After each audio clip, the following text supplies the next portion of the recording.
Hello, আসসালামু আলাইকুম। Welcome to শাহনাজের রান্নাঘর। আজকে আপনাদেরকে হাঁসের ভুনা হচ্ছে রেসিপি দেখাবো। কিছুদিন আগে আমরা রাজহাঁস খেয়েছিলাম, তো ওইটা আজকে দেখাবো।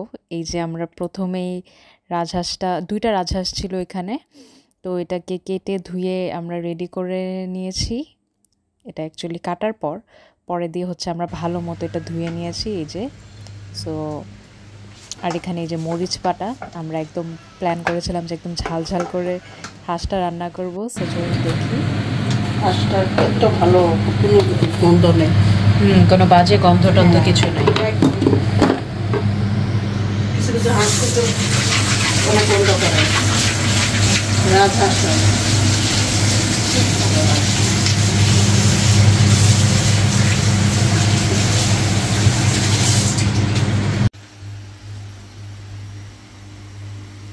এটা কি দিয়ে দেওয়া হচ্ছে? আসসালামু আলাইকুম।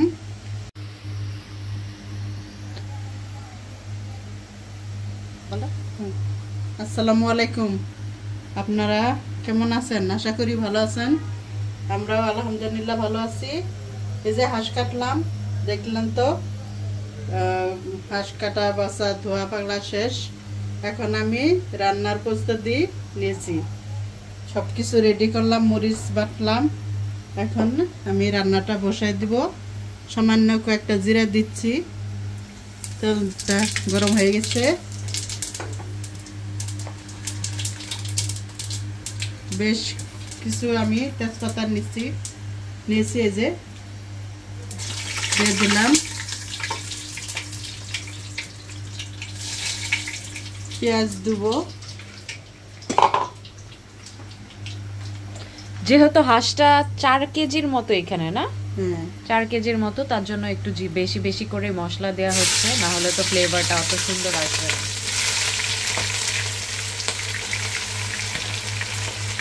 ওই পাতিলেই রান্না করব। প্রেসার কুকারে রান্না করলাম না, কষায় কষায় রান্না করব। তাহলে ফ্লেভারটা আরো মজা হবে। বেশি করে একটু পেঁয়াজ দেবো, যেহেতু অনেকগুলো মাংস আছে এখানে। এই যে মাংসের অ্যামাউন্ট তো অনেক। হ্যাঁ,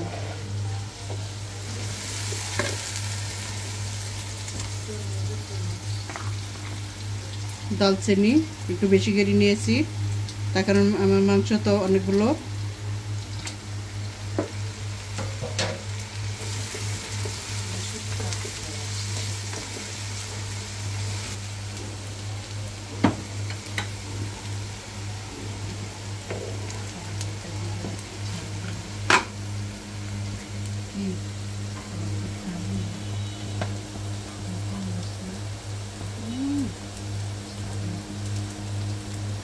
আমি লবণ দিব।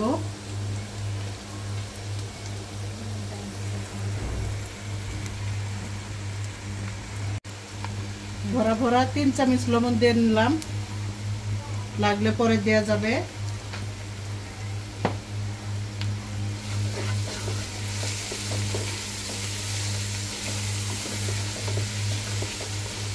পেঁয়াজগুলো এখন আমি ভালোভাবে ভেজে নেব।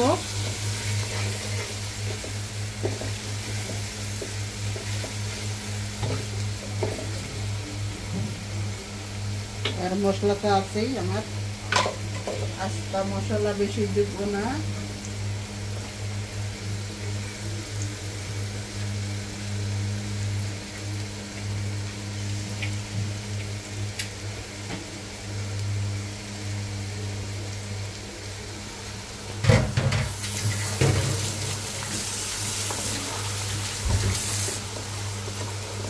দেখে আপনারা হাঁসের মাংস পেয়েছেন, আমাদের কমেন্টে জানান।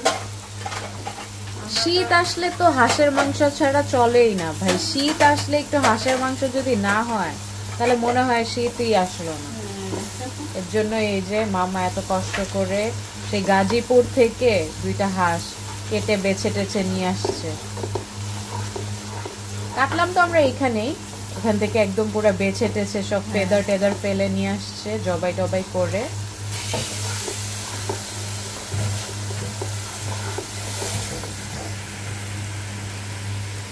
একটু মশলাটা কষিয়ে নিই।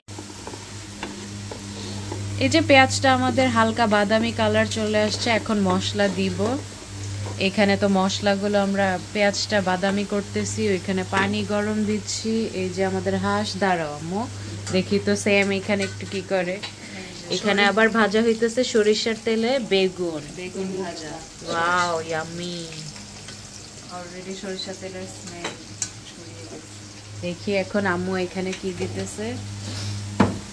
এখন দিব আমি পেঁয়াজ বাটা। পেঁয়াজ বাটা, এটাতে অ্যাকচুয়ালি মরিচ ছিল একটু, এটার মধ্যে পেঁয়াজ ব্লেন্ড করার জন্য এই কালারটা আসছে। আপনারা আবার মনে করেন না এটা আবার কেমন পেঁয়াজ। দইয়ের মতো হয়ে গেছে না? হ্যাঁ,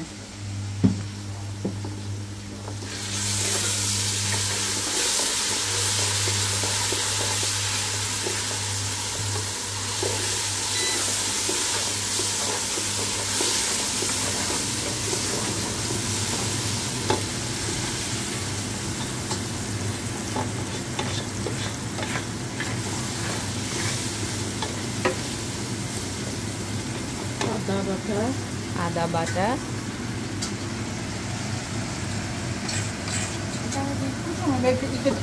এখনো গরম।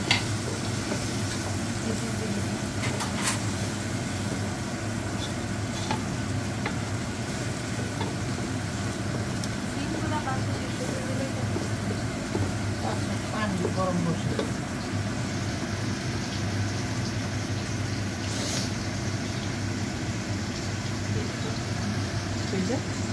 এই যে আরো আদা বাটা দিয়ে দিচ্ছে।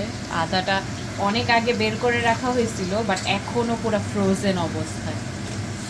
আদা একটু বেশি করে দিলাম যাতে হাঁসের এমনি কোনো নাই, গন্ধ নাই, কিন্তু আদা রসুনটা একটু বেশি হলে মজা আসে হয় ফ্লেভারটা।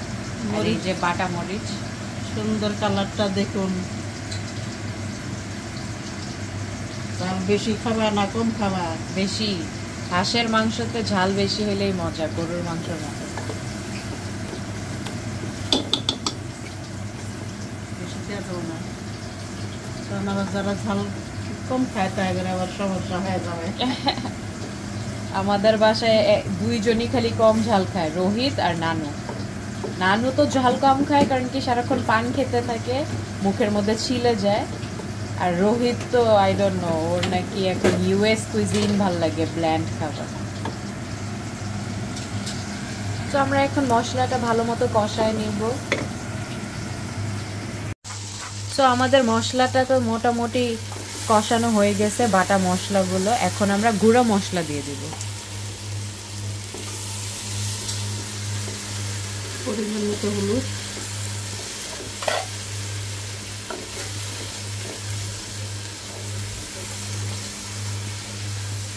এটা কি? গরম মশলা। গরম মশলা।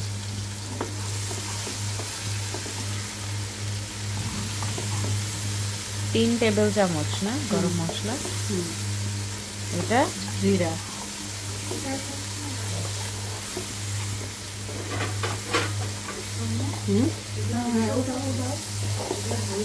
হ্যাঁ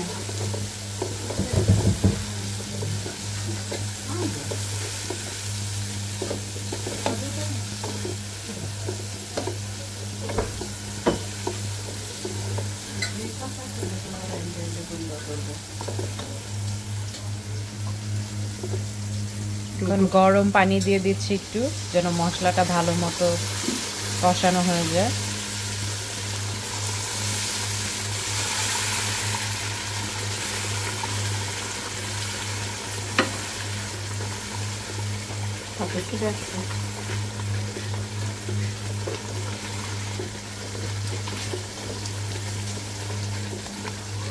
এটা কষতে থাকুক। এইদিকে দেখি কি হচ্ছে,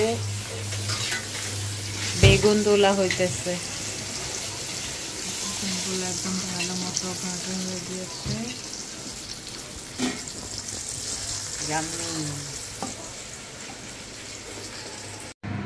তো হাঁসটা আমরা অ্যাকচুয়ালি অনেকক্ষণ জাল দিয়েছিলাম। অ্যাজ আপনারা জানেন যে হাঁস হতে অনেক টাইম লাগে, আর আমরা তো এবার যেহেতু প্রেশার কুকারে করিনি, তো আমরা অনেকক্ষণ জাল দিয়েছিলাম এটা।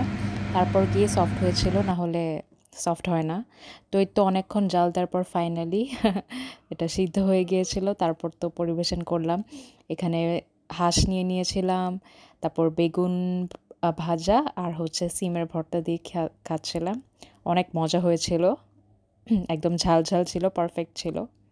সো আপনাদের ভিডিওটা কেমন লাগলো জানাবেন, কমেন্ট করবেন। আর আপনারা কারা কারা রাজহাঁস খেতে পছন্দ করবেন নিচে কমেন্ট করেন। আল্লাহ হাফেজ।